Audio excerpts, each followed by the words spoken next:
What's up, everybody? This is Carson from 3DJOES headquarters, and I wanted to show you the work that we are doing on the field guides. So we are in the middle of production, which means we are shooting, and we are also in the middle of post-production, which means that we are editing.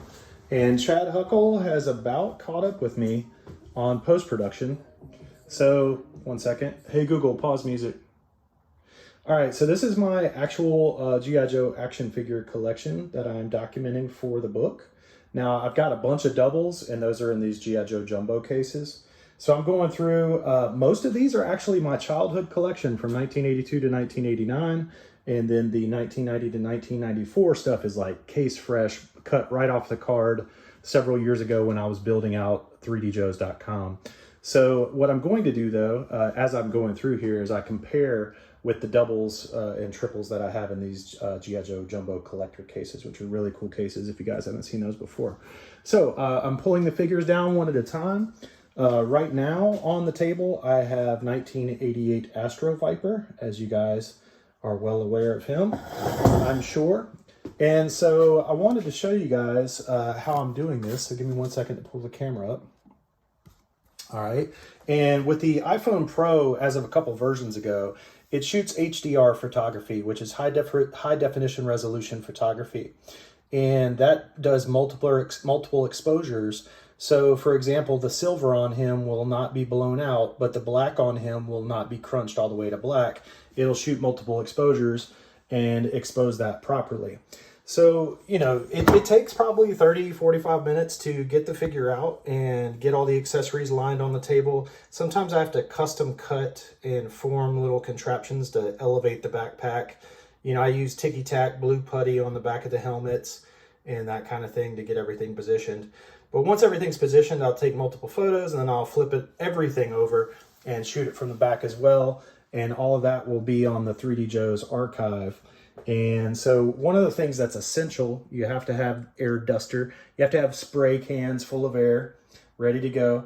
I got my pliers there because I cut little plastic tubes to make little suspension devices for the backpacks as needed. Astro Viper actually needed a pretty custom one because it was heavy on top and not heavy on the bottom. Anyway, I have paper towels and water to be able to clean these guys off, Q-tips to really get into the crevices and clean them off.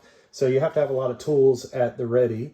And one of the cool things about this setup, now this is archival glare resistant glass, and you can probably barely see in between those two sheets of glass is a sheet of clear acetate that's been printed with a grid. So that is a 1-inch grid. So that gives you scale.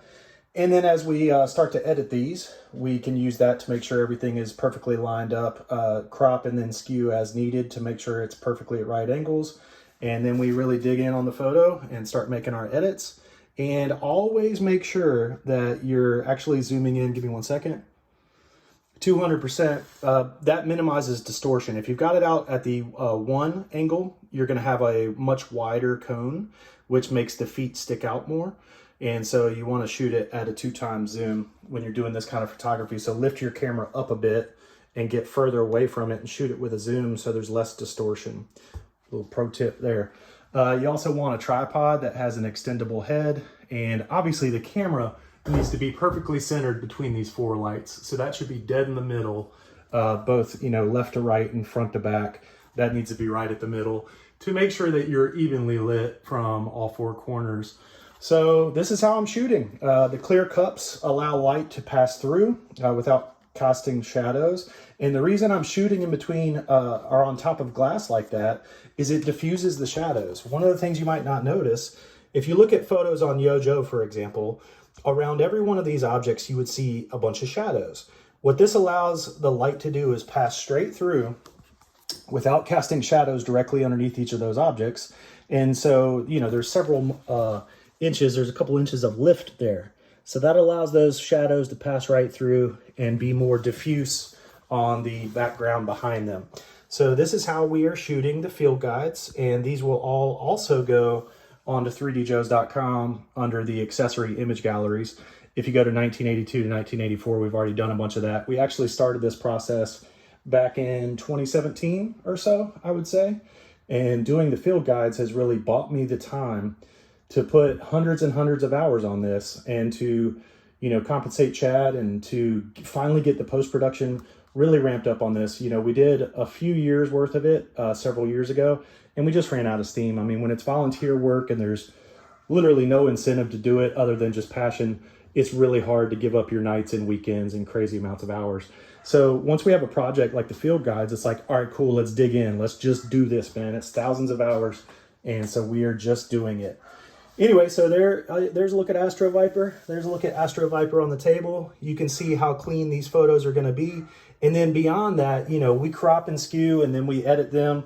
If there's any paint damage, we'll fix it back to factory spec, and you will have pristine, beautiful figures to look at in the field guides. So thank you guys, all of you, for helping to take all these figures and put them in one little book that's going to fit in your pocket. It's going to be tons of fun. I'll talk to you guys soon. Take care. Yo, Joe.